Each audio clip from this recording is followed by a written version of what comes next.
When you're in love, the whole world is Jewish. De Broadway a Gran Vía. Y hoy os traemos una comedia que, a diferencia del Violinista sobre el tejado, West Side Story o My Fair Lady, no tuvo la repercusión internacional de estas, pero cuando se estrenó sí obtuvo un gran éxito en los Estados Unidos. Se trata de When You're in Love, the Whole World is Jewish. Digamos, cuando estás enamorado, todo el mundo es judío.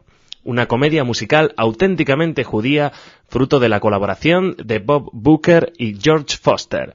Empezamos con Will You Believe It? I've had a lot of thrills in my life. 3 kids, a gorgeous wife. Such looks. I'm thrilled about my car, Riviera, my sister Sarah, and John O'Hara's books. But the thrill of thrills that gave my heart a clout was the thrilling night when I thrillingly found out Steve McQueen is Jewish, would you believe it? He's just like you and I, couldn't you almost die? And Cary Grant is Jewish, could you conceive it? Such a living doll in a prayer shawl. Marlon Brando's Jewish, Pat O'Brien and Richard Conte. Not to mention that lovely couple, Harry and Belafonte. Frank Sinatra's Jewish, could you believe it? Sean Connery and Lyndon Johnson too. As a matter of fact, the whole world is Jewish since I fell in love with you, Rosie McGonagall, since I fell in love.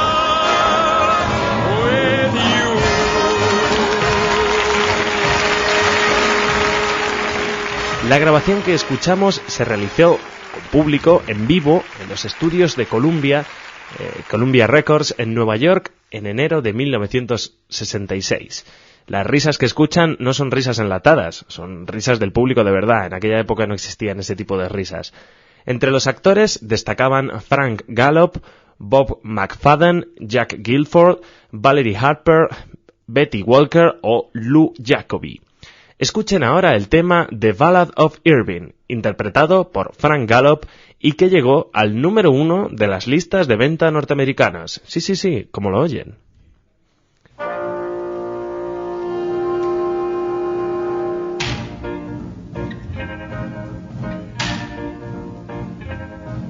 He was short and fat and rode out of the west with a Mogan David on his silver vest. He was mean and nasty right clear through, which was kind of weird 'cause he was yellow too. They called him Irving. Big Irving. Big short Irving. Big short fat Irving. The 142nd fastest gun in the West.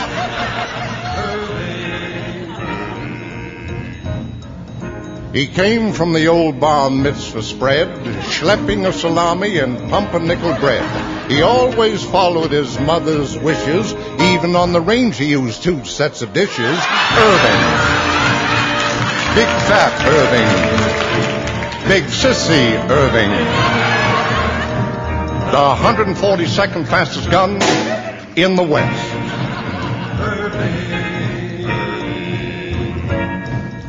141 could draw faster than he, but Irving was looking for 143, walking a Saul saloon like a man insane, and ordered 3 fingers of 2 cents plain.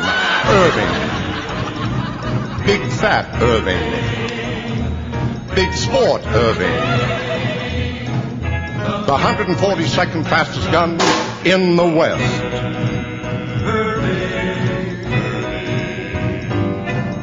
The James boys was coming on a train at first sun, and the town said, Irving, we need your gun. Well, that train pulled in at the break of dawn. Irving's gun was there, but Irving was gone. Irving. Big fat Irving. Big help Irving. The 142nd fastest gun in the West. Irving. Well, finally, Irving got 3 slugs in the belly. It was right outside the Frontier Deli. He was sitting there twirling his gun around, and Butterfingers Irving gunned himself down. Irving. Big fat Irving. Big dum-dum Irving. Big dum-dum dead Irving. The 142nd fastest gun in the West.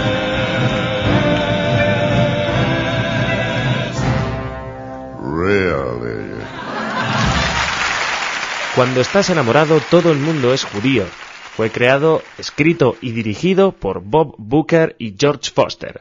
No fue la primera ni la última colaboración entre ambos. De hecho, esta obra viene precedida de otras de gran éxito como The First Family o You Don't Have to Be Jewish. La gran diferencia es que, cuando estás enamorado, todo el mundo es judío, se añadieron además números musicales dirigidos por Dick Williams. Escuchen ahora Things Might Have Been Different. Things might have been different in the USA if some of these things had happened. We'd all be Jewish today. When Christopher Columbus sailed across the ocean blue, he made his famous voyage with a Spanish-speaking crew. The shores of Puerto Rico were all that Chris could reach. But if his crew was Jewish, he'd have reached Miami Beach. Things might have been different. Things might have been different. The Pilgrims came to Plymouth Rock, and when their crops decreased, a friendly band of Indians took the Pilgrims to a feast. If those were Jewish Indians, Thanksgiving we would eat potato latkes, matzo balls, and strictly kosher meat. Oh, things might have been different. Things might have been different. The name of Peter Stuyvesant we all remember still. He bought Manhattan Island for a $20 bill. If Peter had been Jewish for not one extra sou, he would have got Manhattan and the Bronx and Brooklyn too. Things might have been different. Things might have been different. At Valley Forge, the Continental Army nearly froze. They spent that awful winter with no food and frozen toes. If Washington was Jewish instead of Valley Forge, the army would have checked in up at Grossinger's with George.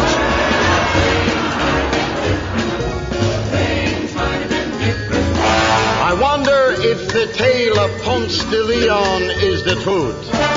They say that he was searching for a fountain full of youth. If Leon had been Jewish, an ancestor of mine, he would have found a fountain full of Manischewitz wine.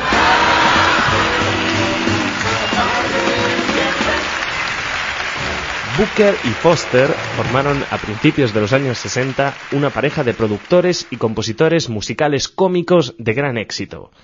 Sus producciones fueron un referente y casi siempre estaban en el número 1 de las listas americanas hasta la llegada inevitable de los Beatles o los Rolling Stones. El mayor éxito lo alcanzaron con la obra teatral You Don't Have to Be Jewish, con la que fueron nominados al Grammy como la mejor grabación cómica en 1965. Nos despedimos con 3 piezas del segundo acto de Cuando estás enamorado, todo el mundo es judío. Estas son A Call from Greenwich Village, Shtick y When You're in Love, the Whole World is Jewish. Hasta la semana que viene. A Call from Greenwich Village. Hello? Hello, Mama. Hello, sweetheart. My Shirley is calling on the telephone. She's calling her mother, who misses her very much, since Shirley doesn't call so often since she moved into her own apartment with a girlfriend named Beverly in Greenwich Village. And I haven't heard from her since yesterday afternoon. It's my Shirley. Mama, how do you feel, Mama?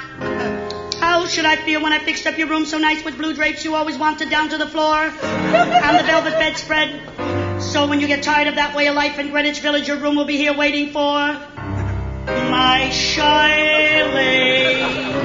Listen, Mama, there's something you ought to know. And how should I feel when Dr. Kleiman told me just this morning in an emergency visit to the house that my varicose veins are popping out again? And I'm not getting enough sleep. I haven't slept for 6 weeks since you've been gone, not to speak of my headaches and my palpitations. All of which Dr. Kleiman says is because I'm worried about you, my Shirley. Mama, you're not listening to me. I'd better just go ahead and tell you what I have to tell you. I met a boy.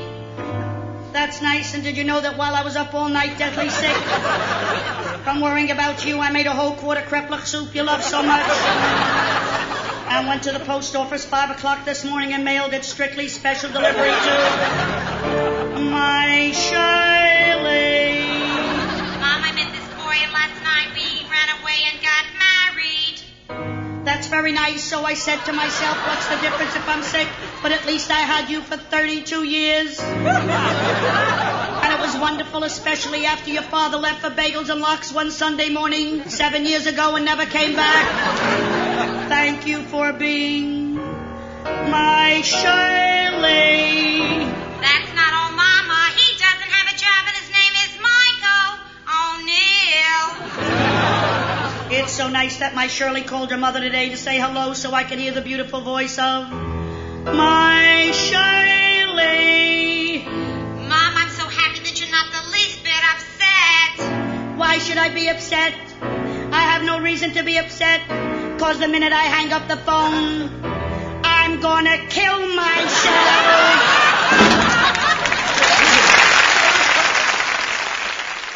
Shtick. S-C-H-T-I-C-K. Shtick. A bit, a piece of comedy business, an amusing happening. Plural, shticklock. Stick, stick, stick, stick, stick, stick, stick, stick. Here's a happening, here's the fun. Here is stick number 1. The Traveler. Sylvia, I understand you were on the continent. That's right. Did you get to Rome? Certainly. Well, what did you think of the Colosseum? All right, if you like modern.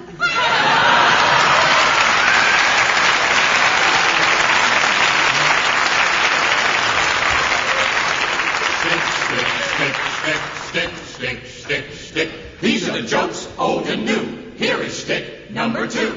The Panhandler. Pardon me, mister.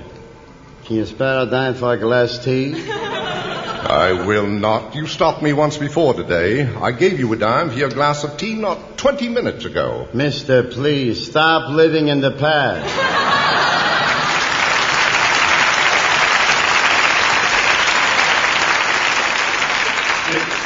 Stick, stick, stick, stick, stick, stick, stick. Have a lunch, have a glass tea, enjoy, enjoy. Stick number 3. The Cemetery. Why did you die? Why did you die? Why did you die? Pardon me, sir, but I've been watching you here at the grave for over a half hour. I guess the deceased was a close relative. No, I never met him. Why did you die? Why did you die? I beg your pardon, sir. You say you've never met him and you carry on like this. Then tell me, who is buried here? My wife's first husband. Why did you die? When you're in love, The whole world is Jewish. When you're in love, rabbits will turn to mink. You seem to fly, you wink and feel so chipper. The moon is a yarmulke high in the sky, and each day is Yom Kippur. when you're in love, Each deal is a big deal. Never again will man call you a shlamim.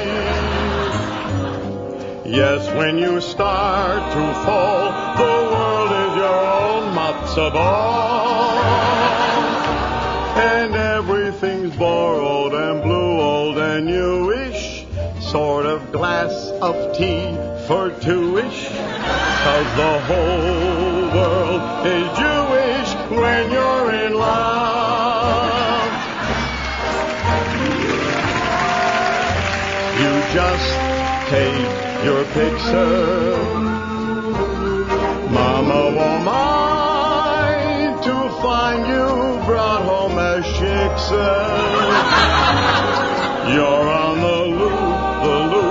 Niagara will spill chicken soup. Everything's borrowed and blue on and newish. Lovely, lovely. Sort of glass of tea for two-ish. It's a machaya. 'Cause the whole world is Jewish when